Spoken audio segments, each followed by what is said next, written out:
Hello, everyone, and welcome. And thank you for joining me here today, here at the Congressional Black Caucus. Very excited to be here today and also here on the podcast here.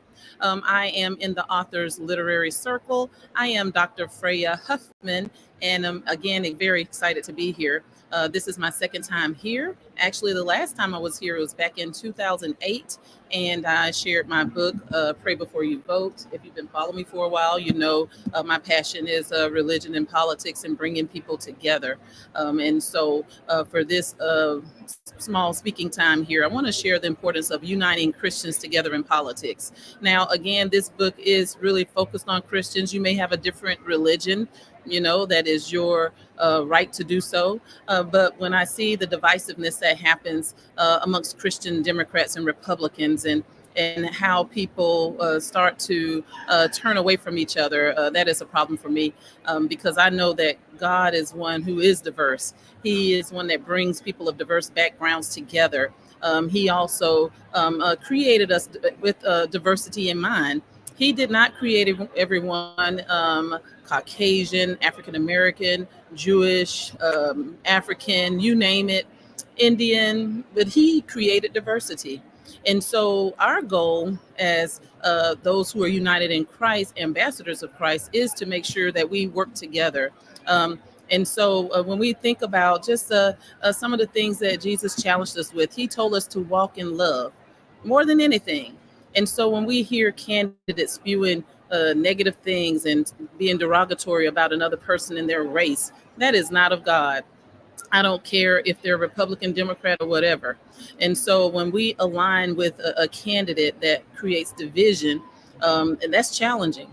And so in this time, we are seeing many people that are pulling away from a particular party, again, if it's not aligning with the values that they have. And then some people can tolerate it. Some people say, well, you know what? I am only voting for someone because, they care more about economics. Well, again, should that be the driving point only?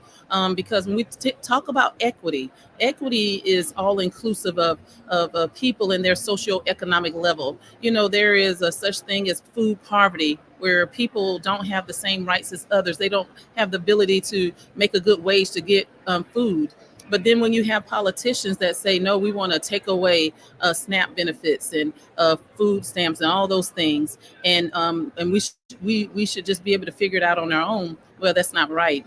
If you go back even to the history of the political parties, back in the day, African Americans were mainly Republicans because of the values. That shifted over the years to Democrat because, again, Democrats care a lot about how people are taken care of, if they have enough food, if they're making wages to take care of their family. I just saw a presentation by the National Housing Council a few months ago, and it literally had a poster of three people. It was a white male, a black male, and a Hispanic male. And on the top of their heads was this digital credit score, if you will. They all had the same credit score. But do you know that all of them had different interest rates? So if you have even a group that has a higher interest rate, and a lot of times Black people have higher interest rates, it pushes them further behind being able to close the wealth gap. Also with women, women are making maybe 80% on the dollar compared to males. Again, that's an equity issue. A lot of times when we think about diversity, equity, and inclusion, we're only thinking about the what we look like, the color of our skin, or our gender. But we're so much more because we have different backgrounds. It's important for us to build our cultural competency, our cultural intelligence, and even cultural humility. And cultural humility focuses on the fact that, well, we may have different backgrounds. I don't have your background, but I want to learn more. This happens a lot when we see, again, with the police shootings and how they can have, they're reserved when they are encountering someone that might be have white or have a white background, but a Black person on the spot gets killed. So this again, when I'm talking about voting, pray before you vote. It's not just the vote itself, but it's the policies around voting. It's the policies that create division. It's the policies that create gaps in wealth, in socioeconomics, and even in education.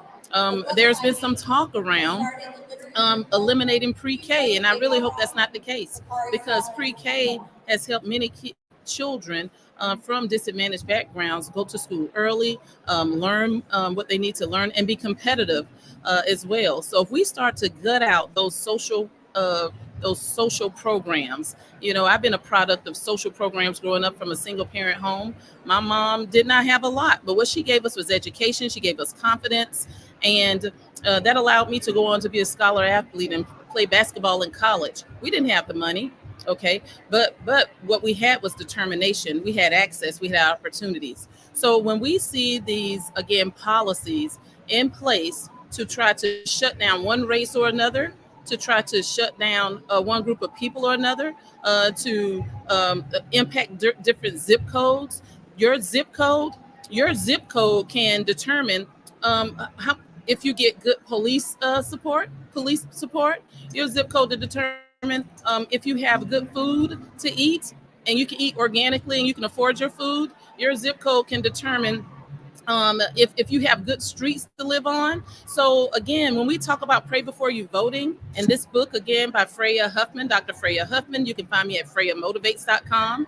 Also, I want to show you Apostle Dr. Rod Huffman, my husband's book. His is Expectation to Manifestation. You can find us at impactnationchurch.org. And also, my sister Kenya and brother-in-law Torrance do a lot of work in the community with Bridge, where they try to close again and stop the violence. My classmate is Wanda Cooper. She's going to be here this week as well. Her son, Ahmaud Aubrey, his life was taken prematurely. So when we talk about voting, we are talking about policies that impact people of all diverse backgrounds. Thanks so much for your time. Again, I'm at the CBC, and you all follow Freya Motivates for more information. Have a blessed day and share. Thank you so much. I appreciate you. Okay.